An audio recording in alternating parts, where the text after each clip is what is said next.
नमस्कार प्यारे साथियों। भाई कैसे हैं आप सब। आई होप कि आप सब एकदम बढ़िया होंगे और बहुत ही शानदार तरीके से अपनी तैयारी कर रहे होंगे। तो चलिए भाई, एक प्यारी सी क्लास की हम लोग शुरुआत करते हैं और ये एक नई श्रृंखला हम लोग शुरू करने जा रहे हैं। जैसा कि मैंने आप लोगों से बोला था कि हम लोग धीरे धीरे धीरे चीज़ों को आगे बढ़ाएंगे। तो उसी श्रृंखला में जो हम लोगों ने शुरू की है मॉक टेस्ट की श्रृंखला, तो उसमें अगर आपको ध्यान होगा, मैं आप लोगों को 10 मॉक टेस्ट ऑलरेडी करा चुका हूँ। ठीक है ना, 10 मॉक टेस्ट मैं ऑलरेडी आप लोगों को करा चुका हूँ, जो कि एसएससी एग्ज़ाम्स 2024 के पीवाईक्यू बेस्ड ही थे। अब उसमें मैंने आपको सीएचएसएल हो गया, आपका स्टेनो हो गया, जीडी हो गया, बहुत सारे वेरियस टाइप्स ऑफ एग्ज़ाम्स में जो क्वेश्चन पूछे गए हैं वो मैंने आपको कराए।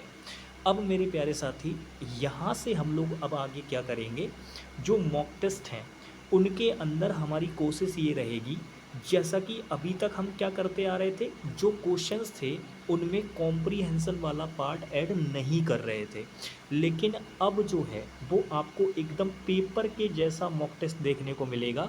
यानी मॉक का मतलब ही होता है एकदम वैसी एक्सरसाइज करना जैसी आपके पेपर में क्वेश्चन आएंगे। तो यानी कि अब हमारा जो टारगेट रहने वाला है वो ये रहने वाला है, आज से हम लोग शुरू कर रहे हैं इसको। इसमें हम लोग क्या करेंगे, पूरे 25 क्वेश्चंस रखेंगे और उनके अंदर आपके जो हैं सारी की सारी चीज़ें इंक्लूडेड होंगी, चाहे वो आपके कॉम्प्रिहेंशन का कोई सा भी पार्ट हो, चाहे वो आपका रीडिंग कॉम्प्रिहेंशन हो गया, चाहे वो क्लोज टेस्ट हो गए, चाहे वो आपके पैराजम्बल हो गए, सारी चीज़ें इंक्लूड की जाएंगी। किसी वीडियो में क्लोज टेस्ट इंक्लूड कर लिया जाएगा तो किसी में रीडिंग कॉम्प्रिहेंशन, और बाकी आपके क्लोज टेस्ट वो जो PQRS वाले होते हैं वो तो आपको देखने को मिलेंगे। ठीक है ना। तो पहली आज आपका पहला मॉक टेस्ट है, तो भाई आगे बढ़ते हैं और अपनी श्रृंखला का आगाज़ करते हैं। पहला क्वेश्चन आप लोगों के सामने है, CHSL 2025 देख के घबराना नहीं है मेरे भाई। ये जब मैं क्वेश्चन टाइप कर रहा था तो उस समय पे टाइपिंग एरर हुआ है। यहाँ ये जितने भी क्वेश्चन पे CHSL 2025 लिखा हुआ दिखे, सभी प्यारे बच्चे उसको तुरंत ये समझ लेंगे कि ये क्वेश्चन CHSL 2024 में पूछा गया है। यानी चीज़ें वही हैं, 2024 2025 एसएससी जीडी का 2025 का, एसएससी स्टेनो 2024, CHSL 2024 लौट फेर कर मैं कराऊंगा आपको पीवाईक्यू ही। लेकिन अब जो पीवाईक्यू का तरीका रहने वाला है, जैसे कि हम लोग पहले स्किप करके चल रहे थे कॉम्प्रिहेंशन वाले पार्ट को, अब बस उसको भी मैं क्या कर दूंगा, ऐड कर दूंगा, जिससे कि आपको एक real mock test, real exam वाली फीलिंग आए। बिल्कुल ठीक है भाई। चलो, तो पहला क्वेश्चन बिना टाइम वेस्ट किए आगे बढ़ते हैं। बस सभी बच्चे इस बात को ध्यान से समझ लेंगे, 2025 लिखा हुआ है, इसकी जगह पे 2024 का है, ये ध्यान रखेंगे इस बात को। चलिए पहला क्वेश्चन पढ़ते हैं। कह रहे the meeting was called off due to a medical emergency of the manager of the company. तो क्वेश्चन ये कह रहा है कि भाई मीटिंग जो थी वो कॉल ऑफ कर दी गई। प्यारे साथी, कॉल ऑफ एक फ्रेजल वर्ब होती है, ठीक है ना। ये वाला, अगर ये वाला ऑफ लगा दोगे तो बात गलत हो जाएगी। ये कॉल ऑफ एक फ्रेजल वर्ब होती है जिसका मतलब होता है पोस्टपोन कर देना। यानी किसी चीज़ को अगर आप पोस्टपोन कर दे रहे हैं तो उसको हम क्या बोलेंगे, कॉल ऑफ। स्टॉप वर्किंग भी इसको कहा जाता है, यानी काम को रोक देना, स्टॉप वर्किंग। ठीक है ना, ये भी चीज़ होती है। तो यहाँ पे क्वेश्चन के अंदर अगर हम बात करें तो आप देखोगे यहाँ पे वॉज कॉल्ड ऑफ, यानी बी प्लस थर्ड फॉर्म दे रखी है, तो पैसिव सेंस है, बिल्कुल ठीक बात है, क्योंकि मीटिंग को किसी के द्वारा पोस्टपोन किया जाएगा। अच्छा, ड्यू टू अपने आप में प्रेपोजिशन वाली बात है, प्रेपोजिशन का ऑब्जेक्ट आगे दे रखा है अ मेडिकल इमरजेंसी। ऑफ भी प्रेपोजिशन है, कारण बताया जा रहा है, यानी कि मेडिकल इमरजेंसी जो थी, किसकी मेडिकल इमरजेंसी थी, तो उसका रिलेशन बताने के लिए ऑफ प्रेपोजिशन लगाई गई है, एकदम ठीक है। मैनेजर, किसका मैनेजर, कंपनी का मैनेजर, तो यहाँ पर भी ऑफ प्रेपोजिशन लगाई गई है, बिल्कुल ठीक है। क्वेश्चन में किसी भी प्रकार का कोई भी एरर नहीं है, क्वेश्चन अपने आप में एकदम प्यारे साथी कैसा है, परफेक्ट है। यानी डी ऑप्शन हमारे इस क्वेश्चन का क्या होगा, राइट आंसर होगा। नेक्स्ट क्वेश्चन पे आते हैं, क्वेश्चन नंबर सेकेंड। ये भी ग्रामेटिकल एरर का क्वेश्चन है, क्वेश्चन पढ़िए। करें I noticed that they did not went to the museum but entered a shopping complex. ये भी CHSL 2024 का क्वेश्चन है। क्वेश्चन बहुत ही आसान है। सबसे पहले आप ये देखो, ये पहली क्लाउज, फिर कंजंक्शन के साथ वाली ये वाली क्लाउज, फिर उसके बाद बट कंजंक्शन के साथ वाली ये वाली क्लाउज। यानी क्वेश्चन के अंदर आपको जो स्टेटमेंट दे रखी है उसके अंदर 3 क्लाउजेस दी गई हैं। क्वेश्चन पढ़ो, कह रहा है I notice that they did not went to the museum but entered a shopping complex. अब क्वेश्चन में आपने पढ़ा, आपको पता चल गया कि इसके अंदर 3 क्लाउजेस हैं, ठीक है ना। अब 3 क्लाउजेस में मैंने क्या कहा था, जब भी 3 क्लाउजेस वाली बात आए, आपका सबसे मेजर काम रहेगा आप उसके अंदर टेंस को जरूर देख लें, यानी उसका जो वर्ब वाला हिस्सा है उसको जरूर एक बार चेक कर लें, क्योंकि कई बार क्या होता है कि वर्ब टेंस पर ही एरर घूमने लगते हैं। जैसे इस क्वेश्चन में देखो, अगर आपको टेंस की नॉलेज है तो आप इस क्वेश्चन को आसानी से कर सकते हो। पता है कैसे? आप देखोगे यहाँ पे I noticed second form of verb है, did second form of verb है, entered second form of verb है। यानी कि यहाँ पूरी की पूरी स्टेटमेंट, पूरी की पूरी जो बात कही गई है वो पास्ट में कही गई है। पास्ट में कही गई है तो भाई सीधी सी बात है सेकंड फॉर्म ऑफ वर्ब हर जगह होनी चाहिए, लगा रखिए। लेकिन पता है इसमें गलती कहाँ की? अगर आप वर्ब चैप्टर पढ़े हैं तो आपको जानकारी होगी बहुत अच्छे से। मैंने आपको बताया था वर्ब वाले पार्ट में ज़्यादा 2 चीज़ें हो सकती हैं, एक तो हेल्पिंग वर्ब और मेन वर्ब। अब हेल्पिंग वर्ब वाली इस बात से जुड़ी मैंने एक बात आपको बताई थी, कभी भी आपको डू हो गया, डज हो गया या फिर डिड हो गया, इन तीनों में से कोई भी एक, ध्यान से मेरी बात सुनेंगे, इन तीनों में से कोई भी एक अगर आपको हेल्पिंग वर्ब के रूप में दिखाई दे गया तो इसके बाद जो मेन वर्ब आएगी प्यारे साथी, वो हमेशा वर्ब की फर्स्ट फॉर्म यानी बेस फॉर्म ऑफ वर्ब होगी और कोई नहीं हो सकती। तो आप जरा मुझे देख के बताओ, क्या इन तीनों में से यहाँ आपको डिड नज़र आ रहा है?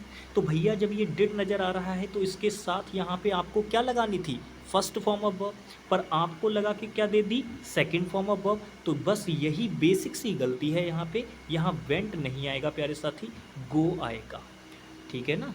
तो ये बिल्कुल एकदम बच्चों वाला एरर था, लेकिन मैं इसको आराम से इसलिए बता रहा हूँ ताकि आप एक एक पॉइंट को समझते हुए चलें। अगर आपको इस क्वेश्चन के अंदर टेंस की नॉलेज होती और वर्ब चैप्टर की नॉलेज होती तो ये क्वेश्चन आपके लिए विद इन सेकेंड का था। नेक्स्ट आगे आ जाइए, ये रहा क्वेश्चन नंबर 3।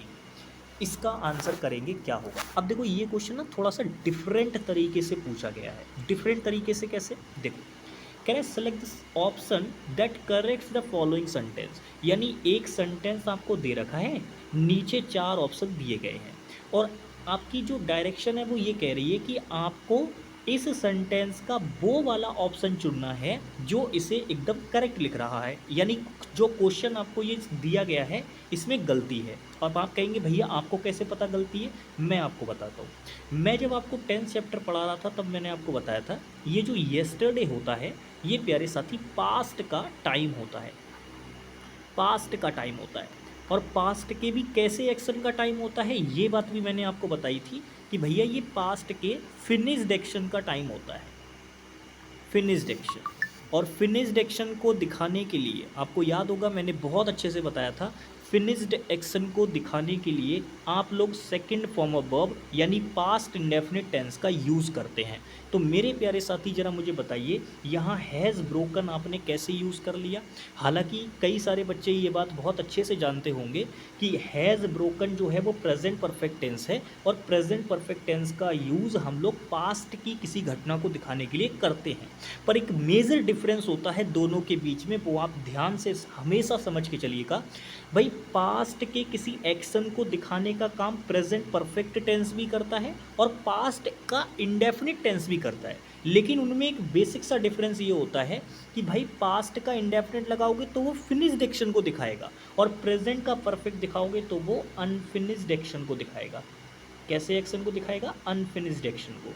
तो प्यारे साथी अगर आप अनफिनिश्ड एक्शन को दिखाएंगे तो उसको दिखाने के लिए आपको प्रेजेंट परफेक्ट टेंस यूज़ करना पड़ेगा। पर जैसा कि मैंने आपको बताया यस्टरडे टाइम फिनिश्ड एक्शन का होता है, तो यहाँ पे आपको सेकंड फॉर्म ऑफ वर्ब लगानी थी। अब आप चेक करो, यहाँ पे तो हैड के साथ ब्रोक लगा दिया, जबकि मैंने आपको बताया था हैज़ हैव हैड ये कभी भी हेल्पिंग वर्ब के तरीके से आते हैं तो इनके साथ थर्ड फॉर्म लगती है, तो ये ऑप्शन तो ख़त्म हो गया।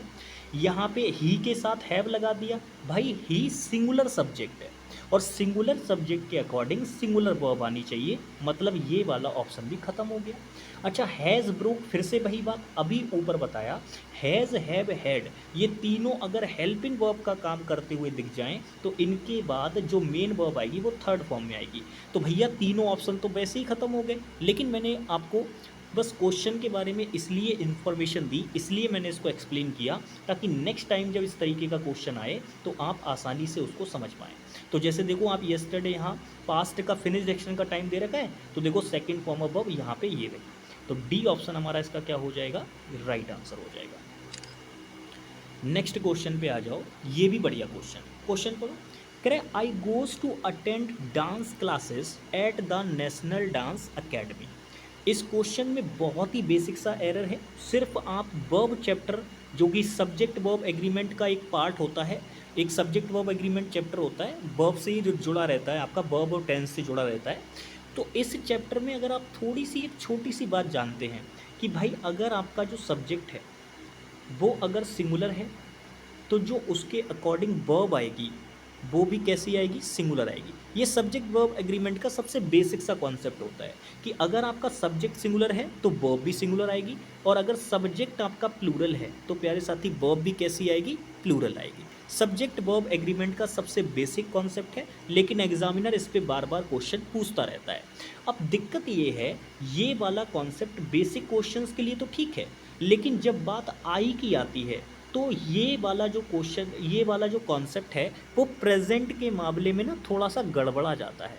प्रेजेंट के मामले में कैसे गड़बड़ा जाता है वो हम आपको बताते हैं। जैसे कई सारे बच्चे कहेंगे कि भैया जी आपने अभी पिछली क्लास में एक बात बताई थी कि आई का मतलब होता है मैं, और आपने कहा था भैया मैं तो अकेला होता हूँ, तो ये तो सिंगुलर हो गया। अब जब सिंगुलर हो गया तो आप कहते हैं कि सब्जेक्ट वर्ब एग्रीमेंट के अनुसार सिंगुलर सब्जेक्ट के अनुसार सिंगुलर वर्ब आती है, तो आई तो सिंगुलर है ना, तो इसके हिसाब से तो सिंगुलर वर्ब यहाँ ठीक होनी चाहिए। बट मेरे प्यारे साथी एक बात ये समझो, इंग्लिश में एक्सेप्शन भी होते हैं, और ये वही एक्सेप्शन है।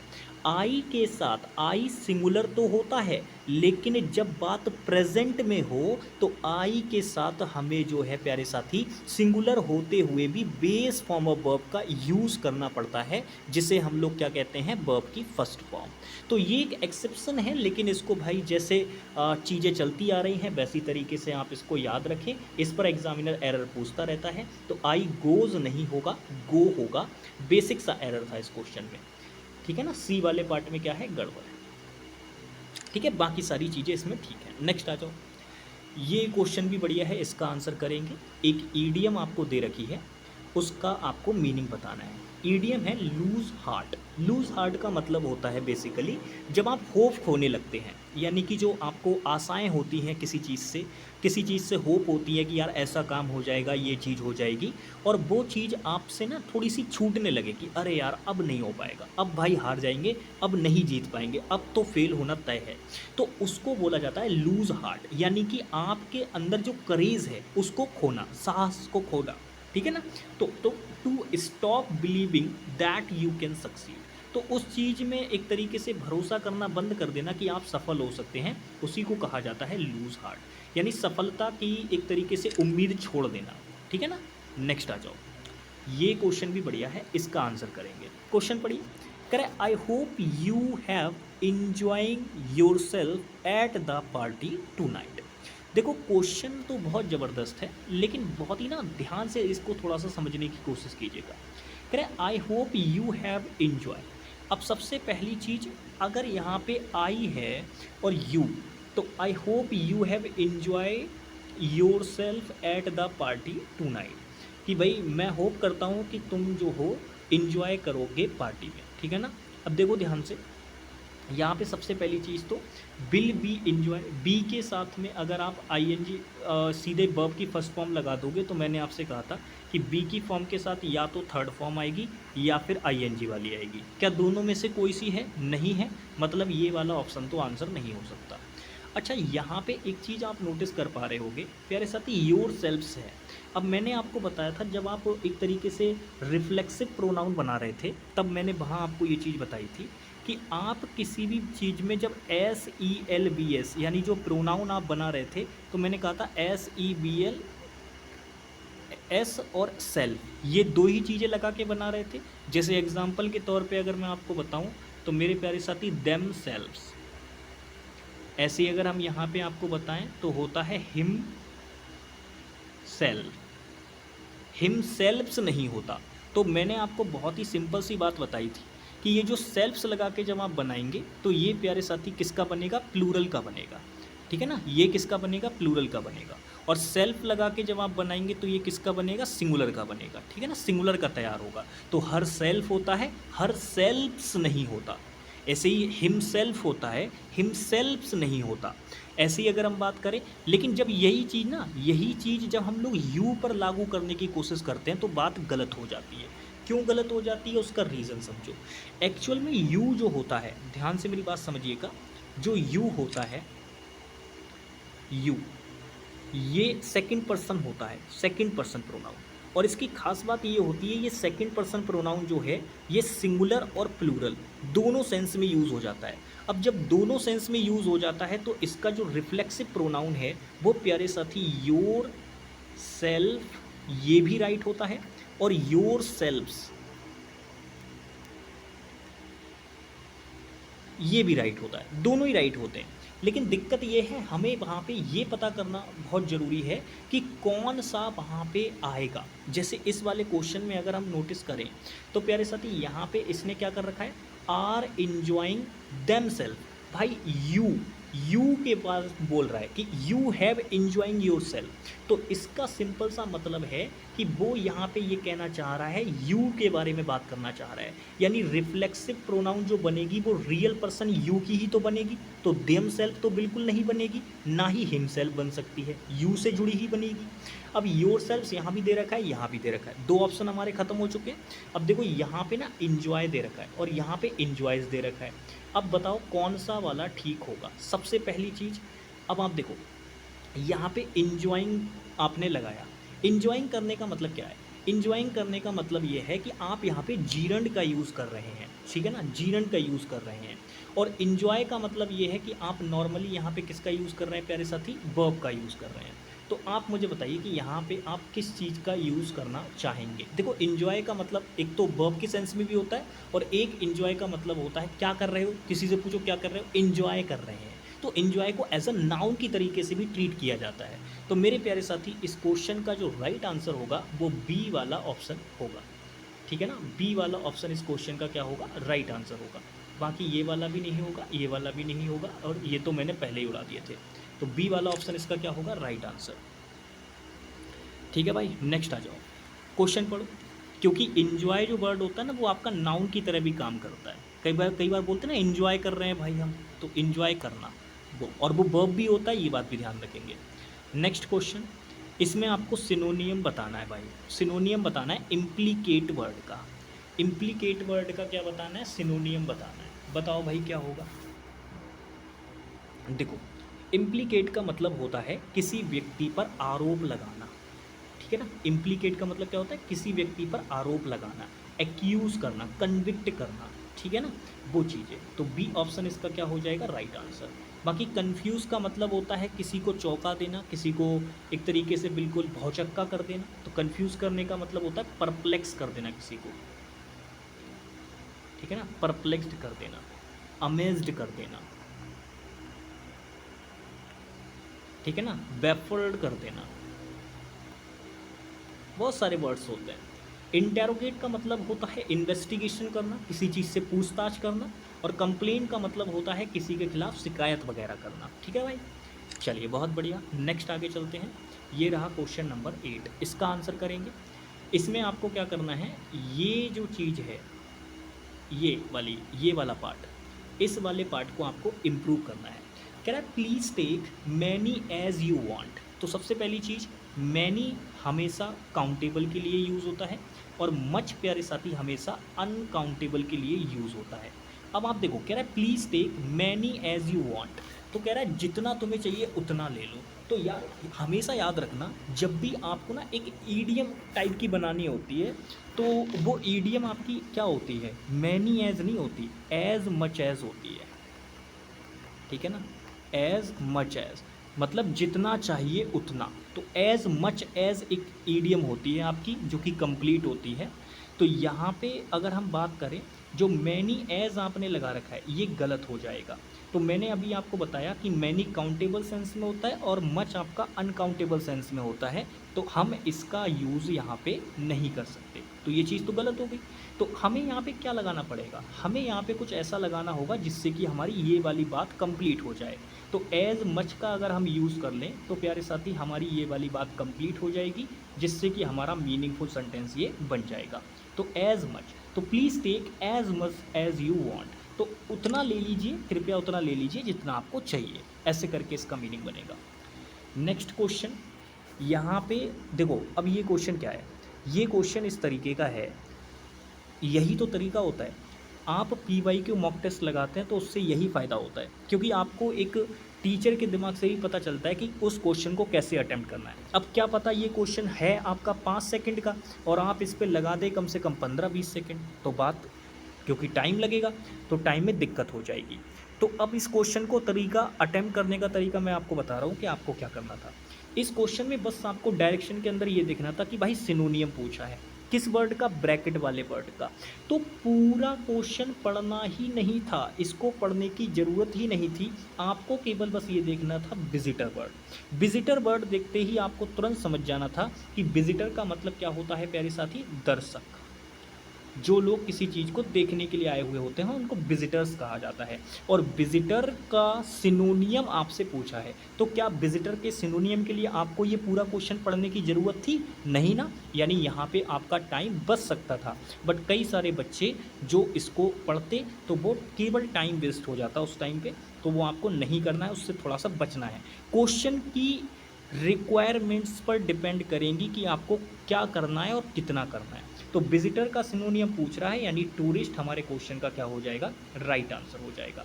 बाकी देखो, नेटिव किसी जगह के मूल निवासी होते हैं, रेसिडेंस बेसिकली कहीं पे निवास करना होता है तो निवासी बोल सकते हैं। और अगर कोई व्यक्ति कहीं का मूल निवासी है तो उसको नेटिव बोला जाएगा। लेकिन रेसिडेंस बेसिकली कहीं भी जाके कोई भी कर सकता है, यानी किसी भी जगह जाके कोई भी निवास कर सकता है, वो तो अलग चीज़ है। तो नेटिव और रेसिडेंस ये दोनों में डिफरेंस है। नेटिव मूल निवासी होता है, मतलब वहीं जगह का वो पैदा हुआ व्यक्ति है तो वो नेटिव कहलाएगा। लेकिन अगर कोई व्यक्ति नॉर्मली कहीं पे जाके रहने लग रहा है तो वो वहाँ का रेसिडेंट्स कहलाएगा। क्या कहलाएगा, रेसिडेंट। अच्छा, सिटीजन क्या होता है, सिटीजन प्यारे साथी नागरिक होता है, तो वो तो नॉर्मली वर्ड है आपका, कोई दिक्कत वाली बात नहीं है। ठीक है ना, नेक्स्ट आगे चलते हैं। क्वेश्चन नंबर 10, ये भी सेम उसी प्रकार का क्वेश्चन है। इससे पिछले वाले में सिनोनियम पूछा, इसमें एंटोनियम पूछ रहा है। बताओ क्या होगा। कावर्डाइज वर्ड का एंटोनियम बताना है। देखो, कावर्डाइज का मतलब होता है डरपोक और उसका एंटोनियम मतलब साहसी हो जाएगा। तो करेज हमारे क्वेश्चन का क्या हो जाएगा, राइट आंसर। बाकी एक्सपर्टाइज का मतलब होता है एक तरीके से कुशल बनाना अपने आप को, स्किल्स क्षमताएं होती हैं। और इरूडिशन का मतलब होता है बुद्धि यानी ज्ञान। ठीक है ना, वो चीज़। नेक्स्ट क्वेश्चन पे आ जाइए। इस वाले क्वेश्चन में आपको रिहैबिलिटेशन की स्पेलिंग बतानी है सही वाली, यानी इसमें जो यहाँ पे आपको स्पेलिंग दे रखी है वो गलत है, उस स्पेलिंग को आपको ना ठीक करके बताना है। तो रिहैबिलिटेशन का मतलब क्या होता है, सबसे पहले तो इसको जानेंगे। देखो, रिहैबिलिटेशन में बस गलती और कुछ नहीं है, यहाँ पे ना एग्जामिनर ने डबल एल बना दिया है, बस इसको हटा देंगे। यहाँ पे सिंगल एल बनता है, एग्जामिनर ने डबल बना दिया है, यानी रिहैबिलिटेशन जो आपका ये ए वाला ऑप्शन नज़र आ रहा है यही आपका क्या होगा, राइट आंसर होगा। ठीक है, इसका मतलब क्या होता है, इसका मतलब होता है कहीं पे पुनर्वास का, यानी दोबारा कहीं जाके रहने लगना, उसको बोला जाता है रिहैबिलिटेशन। ठीक है ना, बिल्कुल। तो ए ऑप्शन इसका क्या हो जाएगा, राइट आंसर हो जाएगा। नेक्स्ट आगे बढ़ते हैं। ये क्वेश्चन भी बढ़िया है, क्वेश्चन नंबर 12। ये क्वेश्चन आपका होमोनिम का है। इसमें आपको क्या करना है, इस क्वेश्चन में जो ब्लैंक दे रखा है इस जगह पे इन चारों में से कोई एक वर्ड आएगा।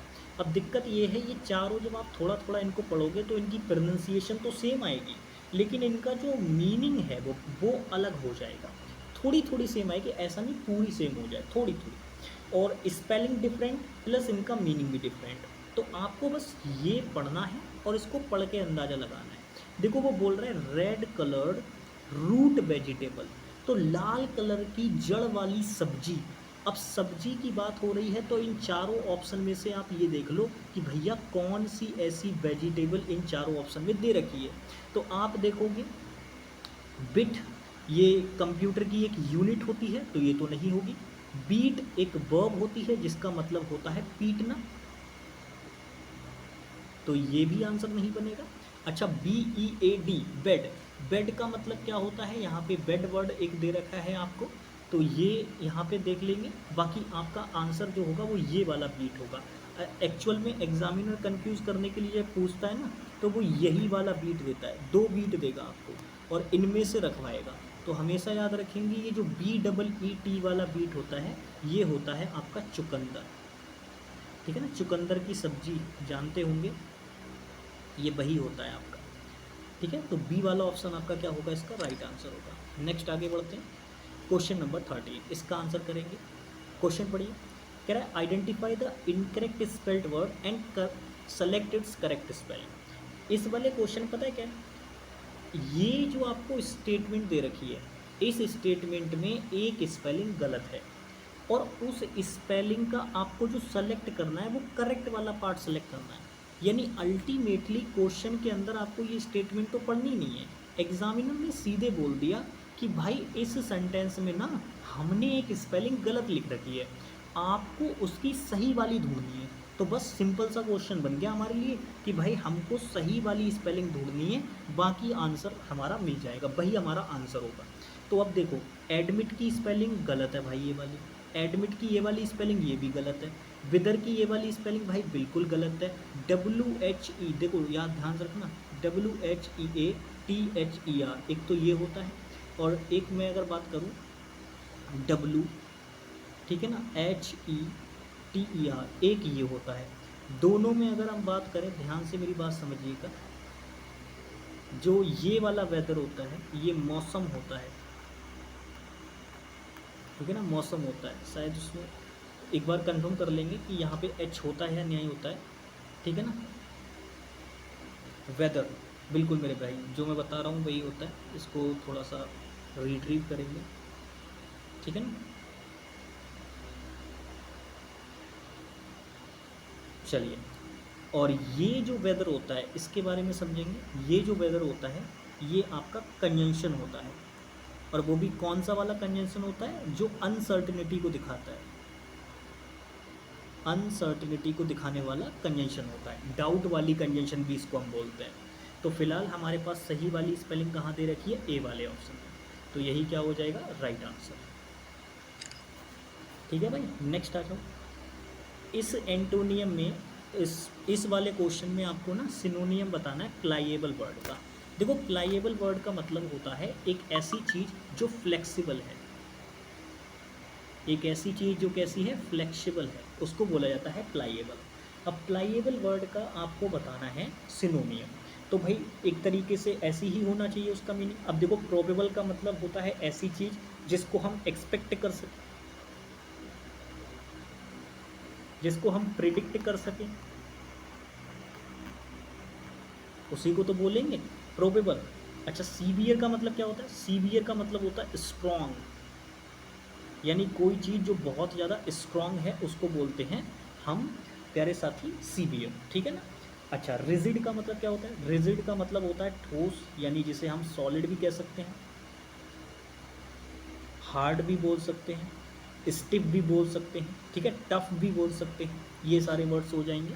फिलहाल आपके क्वेश्चन का जो राइट आंसर होगा वो आप ध्यान से देखोगे तो इनमें से एक भी वर्ड हमें ऐसा नहीं मिला जो इसके मीनिंग में फिट बैठे, लेकिन जो आपका ए वाला ऑप्शन है ये एकदम फिट बैठता है। इस ऑप्शन का सिंपल सा मतलब अगर मैं आपको बताऊं तो क्या होता है प्यारे साथी, मेलिएबल। देखो मेलिएबल वर्ड का अगर मैं आपसे बात करूं तो इसके दो मीनिंग होते हैं। मेलिएबल वर्ड एक तो निगेटिव मीनिंग करता है बिल्कुल, जिसका मतलब होता है कोई खराब चीज़, ठीक है ना, वो तो मीनिंग करता है ये। लेकिन मेलिएबल का मतलब एक मुलायम के सेंस में भी आता है, लचीले सेंस में भी आता है, यानी कोई ऐसी चीज़ जो कैसी है, फ्लेक्सिबल है। तो भैया वही तो मीनिंग हमें चाहिए था, इसीलिए हमने इसमें कौन सा ऑप्शन सेलेक्ट किया, ए वाला। नेक्स्ट क्वेश्चन, ये क्वेश्चन बढ़िया है। इस क्वेश्चन के लिए अगर आप स्टेटमेंट को पढ़ेंगे तो आप बहुत आसानी से क्वेश्चन कर देंगे। अब देखो CHSL 2024 लिखा आने लगेगा सारे क्वेश्चन को। क्वेश्चन पढ़ो, कह रहे both the criminals were crural and. अब देखो यहाँ पे ना एंड कंजंक्शन लगा हुआ है। एंड कंजंक्शन आप अच्छी तरीके से जानते हैं, मैंने जब कंजंक्शन पढ़ाया था तब मैंने आपको बहुत अच्छे से बताया था कि एंड कंजंक्शन जो होता है वो अपने आसपास सेम सेम चीज़ों को जोड़ता है। सेम सेम चीज़ें होने से मेरा मतलब ये है कि अगर इसके इस साइड पॉजिटिव है तो मेरे प्यारे साथी इस साइड भी ये क्या करेगा, पॉजिटिव वर्ड लेगा। अगर इस साइड कोई चीज़ निगेटिव है इसके तो इस साइड भी ये कैसा लेगा, निगेटिव चीज़ लेगा। एंड सेकंड चीज़, अगर आपने इस साइड कोई नाउन यानी रखा हुआ है तो इस साइड भी इसके साथ क्या आएगा, नाउन आएगा। हालांकि ये चीज़ क्या करता है ना, सेम सेम वाली कॉम्बिनेशन जिसे हम सिमेट्री कॉन्सेप्ट भी बोलते हैं, ये चीज़ अप्लाई होती है यहाँ पे।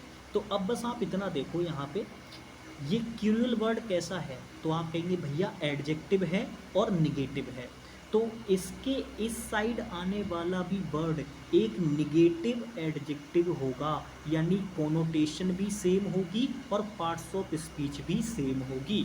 समझ गए मेरी बात को? तो मैं क्या कहना चाह रहा हूँ, मैं ये कहना चाह रहा हूँ कि जो वर्ड एंड कंजंक्शन के साथ में पहली तरफ होगा वैसा ही सेम वर्ड दूसरी तरफ भी होगा। इसी को एंड कंजंक्शन का सिमेट्री कॉन्सेप्ट कहते हैं। तो यहाँ पे निगेटिव एडजेक्टिव है, मतलब यहाँ भी निगेटिव एडजेक्टिव ही आएगा, यानी जो आंसर हम चुनेंगे वो निगेटिव होना चाहिए।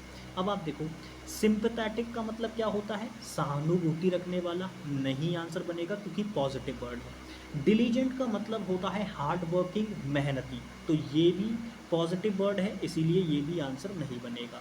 वार्म का मतलब देखो एक तो हॉट के सेंस में आता है, गर्म के सेंस में, और एक वार्म का जो मतलब होता है वो पॉजिटिव सेंस में भी मीनिंग करता है, तो इसी वजह से ये आंसर भी आपका नहीं बनेगा। ब्रूटल एकदम मेरे प्यारे साथी राइट आंसर हो जाएगा, सी वाला ऑप्शन। नेक्स्ट आ जाओ भाई, ये क्वेश्चन नंबर 16 है। एंटोनियम बताना है लेथार्जिक वर्ड का। लेथार्जिक वर्ड का एंटोनियम बताना है।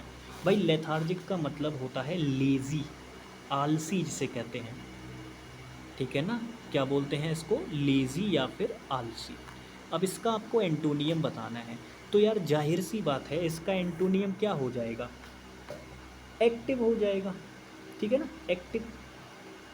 क्योंकि एक तरफ व्यक्ति कैसा है, लेज़ी है, डल है, ठीक है, और दूसरी तरफ व्यक्ति कैसा है, एक्टिव है। अच्छा, बाकी क्यूट का मतलब तो आप जानते ही हैं, सुंदर बनना।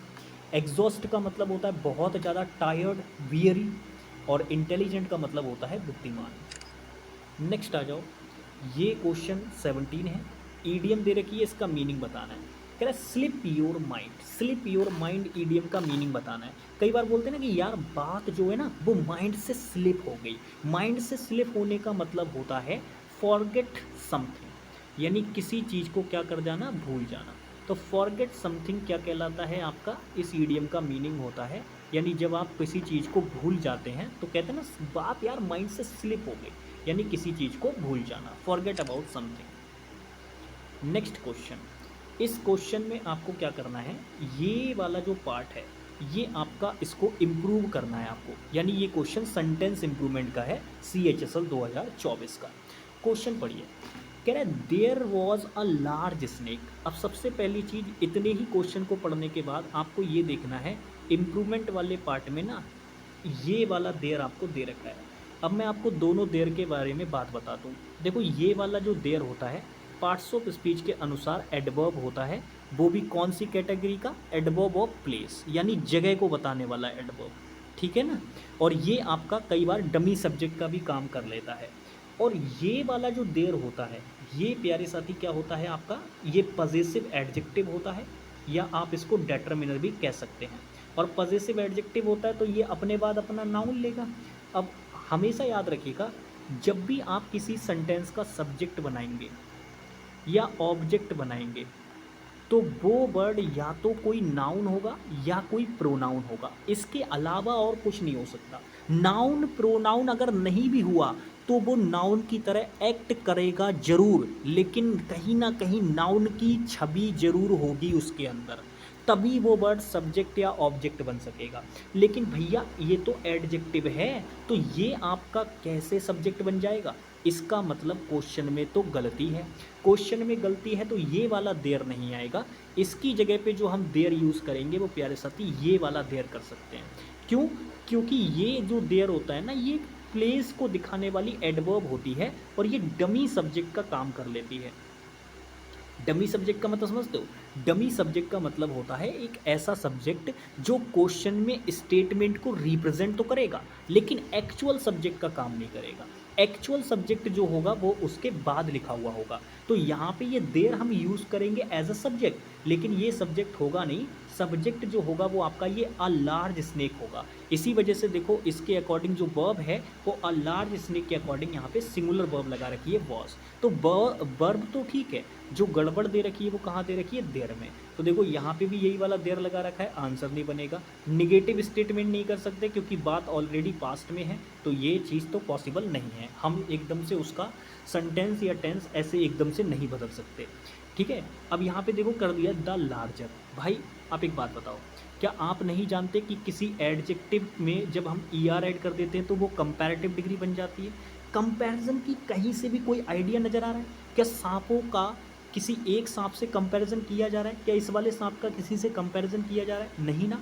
तो बस मेरे भाई ये वाला ऑप्शन भी आंसर नहीं बनेगा। और जब 3 ऑप्शन जा चुके हैं तो चौथा वाला जो बच गया वही हमारा क्या हो जाएगा? आंसर हो जाएगा। ठीक है भाई, चलो बहुत बढ़िया। नेक्स्ट क्वेश्चन पे आते हैं। ये क्वेश्चन भी बढ़िया है, इसका आंसर करेंगे। क्वेश्चन पढ़िए। कह रहा है I was in the dash of a meeting when somebody called me. कह रहा है मैं उस समय मीटिंग के बीच में था जब मुझे किसी ने कॉल की। अब मुझे बताओ उस बीच में के लिए हम ऐसा कौन सा ऑप्शन यहाँ पे रख दें जो एकदम ठीक हो जाए। अब ये क्वेश्चन बहुत ज़बरदस्त है, CHSL 2024 का ये। अब देखो, सेंटर ऑफ द मीटिंग बोले, राउंड ऑफ द मीटिंग बोले, मिडिल ऑफ द मीटिंग बोले या कॉर्नर ऑफ द मीटिंग बोले, तो हमेशा याद रखेंगे जो आपकी सही एक तरीके से बनती है प्यारे साथी कोलोकेशन, वो बनती है मिडिल ऑफ द मीटिंग। और वैसे भी नॉर्मली आप जानते ही हो मिडिल का ही मीनिंग सही आता है बीच के सेंस में। तो मिडिल ऑफ अ मीटिंग, तो सी ऑप्शन हमारा इसका क्या हो जाएगा? Right answer. बाकी तो आप जानते हैं सेंटर का मतलब भी होता है किसी चीज़ का एकदम केंद्र बिंदु। ठीक है, कॉर्नर का मतलब होता है किसी के किनार पे एकदम एकदम किनार वाली जगह पे। ठीक है, और राउंड का मतलब होता है गोल गोल चारों ओर वाली स्थिति। नेक्स्ट क्वेश्चन, यहाँ पे आपको इस वाले पार्ट को इम्प्रूव करना है। ठीक है, इस वाले पार्ट को आपको इम्प्रूव करना है। अब इस वाले में क्या है? क्वेश्चन पढ़िए। कह रहा है Rimjhim received a children's very illustrated colourful atlas. अगर इस क्वेश्चन को थोड़ा सा भी आप समझने की कोशिश करेंगे तो आपको समझ में आएगा कि रिसीव्ड वर्ब का ये पूरा पार्ट अपने आप में क्या है? ऑब्जेक्ट है। ये पूरा पार्ट जो इम्प्रूव करने के लिए आपको दिया गया है, ये रिसीव वर्ब का क्या है? ऑब्जेक्ट है। और ऑब्जेक्ट के अंदर भैया नाउन जरूर इंक्लूड होता है, तो पहले तो वो नाउन ढूंढो। तो आप देखोगे यहाँ पे ए आपका आर्टिकल है, यहाँ पे एटलस आपका नाउन होने की एकदम संभावना है क्योंकि किसी चीज़ का ये क्या है? नाम है। तो नाम है तो भैया नाउन होगा, सिंपल सी बात है। बचपन से डेफिनेशन पढ़ते आ रहे हैं, a noun is the name of person place और थिंग्स, तो ये तो नाउन हो गया। अच्छा, यहाँ पे इलस्ट्रेटेड, जानते हो इलस्ट्रेट वर्ब होती है, किसी एकदम एकदम बहुत बेहतरीन चीज़ को बोलते हैं इलस्ट्रेट करना। ठीक है, तो ईडी लगा रखा है यानी थर्ड फॉर्म है, तो ये एडजेक्टिव का काम करेगा। कलरफुल ये भी प्यारे साथी एडजेक्टिव का काम करेगा। वेरी अपने आप में एडवर्ब होती है। चिल्ड्रंस अपने आप में एक प्रकार का क्या है? नाउन है। और एपस्ट्रॉफी एस भी इसमें लगा हुआ है। तो ये बात तो ठीक है कि ये दोनों नाउन अपने आप में एक जगह पे आएंगे, तो चिल्ड्रंस एटलस होगा, ये बात तो एकदम ठीक है। चिल्ड्रंस एटलस होगा, ये बात तो बिल्कुल एकदम ठीक है। लेकिन कैसे ठीक करेंगे उसको? देखो, एन वेरी तो बिल्कुल नहीं होगा। अ कलरफुल वैली नहीं हो सकता, a very illustrated colourful Atlas children नहीं। आंसर जो बनेगा वो ए ऑप्शन बनेगा। ए ऑप्शन के अंदर सारी चीज़ें ठीक है। यहाँ पे क्या कर दिया पता है, एटलस को पहले लिख दिया, चिल्ड्रन को बाद में लिख दिया। भाई जब दो नाउन हम एक साथ लिखते हैं तो हमें उस एक दूसरे के साथ में उन दोनों नाउन का रिलेशन बताना होता है, जिसको बताने के लिए हम एपोस्ट्रोफी एस का यूज़ करते हैं। यानी एक नाउन की दूसरे नाउन पे हमें पोजीशन दिखानी पड़ती है, नाउन का कंपाउंड तैयार करना पड़ता है। समझ में आ रही है बात? तो प्यारे साथी यहाँ पर तो ये दो नाउन एक साथ ऐसे ही लगा दिए तो गलत हो गई बात। यहाँ पे अगर आप देखोगे अ कलरफुल वेरी, भाई एडवर्ब आपने बाद में लगा दी, एडजेक्टिव आपने पहले लगा दिया, तो प्लेस ऑफ एडवर्ब का एरर हो गया यहाँ पे। तो तीन ऑप्शन खत्म हो गए और जो बच गया भाई हमारा क्या हो जाएगा, आंसर हो जाएगा। तो ए ऑप्शन हमारे इस क्वेश्चन का क्या होगा, राइट आंसर होगा। ठीक है भाई, चलिए तो जिसका आप लोगों को इंतज़ार था वो आप लोगों के सामने आ चुका है, यानी कि क्लोज टेस्ट कॉम्प्रीहेंशन वाला पार्ट। जैसा कि हमने कहा था आपसे कि भाई इंक्लूड करेंगे, तो आ गया है। अब ज़रा इसको करिए। तो सबसे पहले आपको 1 मिनट का समय दिया, आप इसको वीडियो पॉज करके क्लोज टेस्ट को पढ़ लीजिए, फिर स्टेप्स को फॉलो करिएगा। सबसे पहली चीज़ मैंने क्या कहा था, क्लोज टेस्ट को करने के लिए आपको क्या करना है, एक बार क्लोज टेस्ट की शुरू की 2 या 3 लाइन पढ़ के ये देख लेना है कि भाई क्लोज टेस्ट के अंदर बात किस चीज़ की हो रही है। मतलब आपको क्लोज टेस्ट का टॉपिक पता करना है।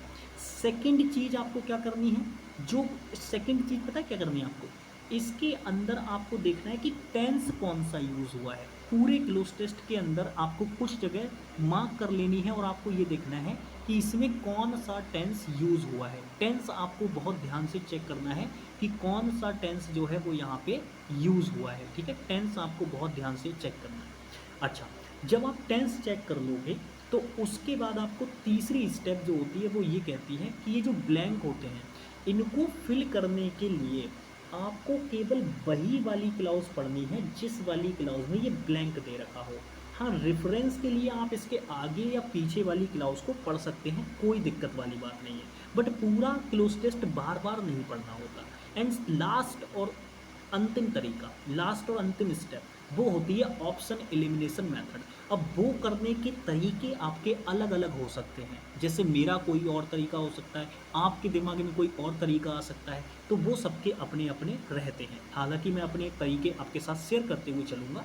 चलिए तो शुरू करते हैं। सबसे पहले आप पढ़िए इसको, कह रहे if we look at the global population, out of every 6 persons living in this world 1 is an Indian and dash a Chinese. अब आप समझ गए हैं कि इस क्वेश्चन के अंदर ग्लोबल पॉपुलेशन हमारा टॉपिक है जिसके बारे में हम लोग बात कर रहे हैं, यानी पॉपुलेशन से रिलेटेड बात है। प्रेजेंट का टॉपिक है, पॉपुलेशन कल भी थी, आज भी है, आगे भी रहेगी, तो प्रेजेंट का टॉपिक है। यानी आप नोटिस करोगे तो देखो लुक वर्ब की फर्स्ट फॉर्म है, इज़ दे रखी है, प्रेजेंट इज़ दे रखा है, प्रेजेंट यहाँ पे भी देखो इज़ दे रखा है। तो प्रेजेंट के अंदर सारी बातें चल रही हैं, यानी टेंस भी हमारे सामने क्लियर हो गया, हमारे सामने ये भी क्लियर हो गया कि क्या टॉपिक है इसका। अब हमें क्या करना है, मान लो इस वाले ब्लैंक को फिल करना है, तो हम देखेंगे इसके आसपास क्या चीज़ें हैं। तो आप देखो कह रहे 1 इज़ एन इंडियन एंड, अब कंजंक्शन है, कंजंक्शन है तो जाहिर सी बात है यहाँ पे अ चाइनीज़। तो प्यारे साथी यहाँ पर जरूर एंड है तो सेम वर्ड आएगा, यानी इसको रिलेट कराने वाला वर्ड आएगा। तो अब हम देख लेते हैं कि हमारे ऑप्शन क्या दे रखे हैं। पहला देखो मैनी, आइदर, सेकंड, अनदर। तो अब मुझे बताइएगा कि यहाँ पे कौन सा वर्ड आएगा। तो 1 इज़ एन चाइनीज़ एंड, अब मुझे बताइए यहाँ पे कौन सा वर्ड हम रख सकते हैं। क्या मैनी चाइनीज़ रख सकते हैं? बिल्कुल भी नहीं। आइदर अगर आप रखेंगे तो प्यारे साथी आप जानते हैं आइदर के साथ में और का पेयर होता है, और वहाँ ऐसी कोई सिचुएशन ही नहीं बन रही है कि हम ऑल्टरनेट का यूज़ करें। ऑल्टरनेटिव तो दिखाना ही नहीं है हमें वहाँ पे, तो ये भी आंसर नहीं होगा। अच्छा, तो हम अनदर बोलें या सेकंड बोलें, इसको क्या बोलेंगे जल्दी से बताइए। अनदर बोलें या प्यारे साथी सेकंड बोलें, क्या कहेंगे उसको? तो आप तुरंत कहेंगे कि भैया जी इसको बोलेंगे 1 is an Indian and second are Chinese. मतलब हर पहला व्यक्ति इंडियन है और हर दूसरा व्यक्ति क्या है, आपका चाइनीज़ है। ठीक है, तो सेकंड इसका क्या होगा, राइट आंसर। ठीक है ना, ठीक है, बहुत बढ़िया। नेक्स्ट आगे बढ़ते हैं, इसका आंसर देखेंगे। ये क्वेश्चन नंबर 2, ब्लैंक नंबर 2। इसको पढ़ेंगे। कह रहा the population of Pakistan is very, तो भैया पाकिस्तान की जो पॉपुलेशन है वो कैसी है, तो आप कहेंगे भैया अगर अंदाज़ा लगाया जाए तो पाकिस्तान की जनसंख्या हमारे भारत के एक राज्य है उत्तर प्रदेश उससे भी कम है, यानी बहुत ज़्यादा छोटी है, तो स्मॉल पॉपुलेशन बोल देंगे। क्या बोल देंगे प्यारे साथी, स्मॉल बोल देंगे, ठीक है ना। तो is very small and accounts for रफली अबाउट 1/10 ऑफ चाइना और इंडिया, तो वेरी स्मॉल बोल देंगे। मच का कोई लॉजिक नहीं है, क्योंकि मच लगाओगे तो इसके बाद हमें कोई एडजेक्टिव लगाना पड़ेगा जो कि यहाँ पे नहीं दे रखा। अच्छा, आ लिटिल नहीं लगा सकते क्योंकि ये भी वही वाली स्थिति है, अगर आ लिटिल लगाओगे तो ये एक एडजेक्टिव का काम करेगा और इसके बाद हमें नाउन लगाना पड़ेगा, बट यहाँ पर तो कंजंक्शन दे रखा है तो ये भी हम लोग नहीं लगा सकते। ऑब्सक्योर भी अपने आप में एडजेक्टिव होता है, अगर इसको आप लगाओगे तो इसके बाद भी कोई नाउन होना चाहिए, बट यहाँ पे नहीं है। लेकिन जब आप स्मॉल लगाओगे तो ये एक ऐसा एडजेक्टिव है, इसे नाउन की ज़रूरत ही नहीं है, ये अपने आप ही पाकिस्तान को रेफर करने लगेगा, यानी ये एक ऐसा एडजेक्टिव है जो कि प्रेडिकेटिव वे में काम करता है, ठीक है ना। आपको याद होगा एडजेक्टिव का जब यूज़ पढ़ा रहा था तो मैंने आपको टाइप बताए थे। एडजेक्टिव दो प्रकार से काम करते हैं, एक तो एट्रीब्यूट तरीके से और एक प्रेडिकेट तरीके से। तो प्रेडिकेट वाला एडजेक्टिव है ये आपका स्मॉल, तो यही हमारा क्या होगा, राइट आंसर होगा। नेक्स्ट क्वेश्चन, इसका देखो, ये वाला थर्ड वाला ऑप्शन है, क्वेश्चन पढ़ो यहाँ से। कह रहा है दो China is the largest nation and geographically dash the largest area among the 3 nation, तो अब मुझे बताइए क्या बोलेंगे, क्या ग्रास्प बोलेंगे, रेंट्स बोलेंगे, लॉज बोलेंगे या ऑक्युपाइज बोलेंगे। तो मेरे प्यारे साथी, ग्रास्प का मतलब होता है किसी चीज़ पे पकड़ बनाना, रेंट का मतलब होता है किराए पे लेना, लोड का मतलब होता है, लोज का मतलब भी होता है किसी चीज़ को क्या करना प्यारे साथी, ऑक्युपाई करके रखना, लेकिन ये पूरा मीनिंग नहीं देगा, तो लॉज वर्ड भी आंसर नहीं बनेगा, आंसर बनेगा ऑक्युपाइज। अब ऑक्युपाइज वर्ड क्यों लगाया, क्योंकि ऑक्युपाई का मतलब होता है किसी चीज़ को अपने ज्यूरिडिक्शन में लेके आना, ठीक है ना, किसी चीज़ पे अपना अधिकार दिखाना, उसको बोलते हैं ऑक्युपाई कर देना। तो वही हमारा क्या हो जाएगा, डी ऑप्शन राइट आंसर हो जाएगा। नेक्स्ट क्वेश्चन नंबर 4 की बात करते हैं। इसका देखिए, कह रहा है यहाँ से पढ़ लीजिए, कह रहा है स्कॉलर्स मतलब जो रिसर्चर्स होते हैं, बेसिकली किसी चीज़ का अध्ययन करने वाले, उनको बोलते हैं स्कॉलर।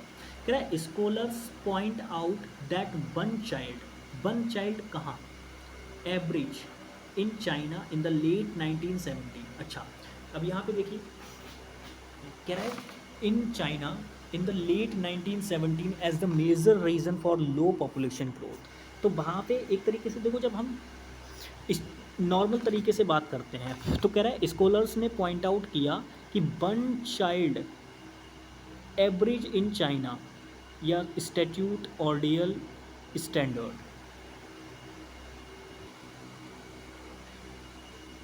स्टैट्यूट, एवरेज, ऑर्डियल और स्टैंडर्ड, तो इन टर्म में से यहाँ पे कौन सी वाली टर्म यूज़ की जाएगी। तो मेरे प्यारे साथी, यहाँ पे आप नोटिस करोगे तो कह रहा है point out the one child, तो भाई पॉइंट आउट किया है क्या, द वन चाइल्ड, तो यहाँ पे हमें ना वर्ब लगानी है। अब मेरे प्यारे साथी, एवरेज आपका एडजेक्टिव होता है, नहीं बनेगा आंसर। स्टैंडर्ड भी आपका एडजेक्टिव होता है, आंसर नहीं बनेगा।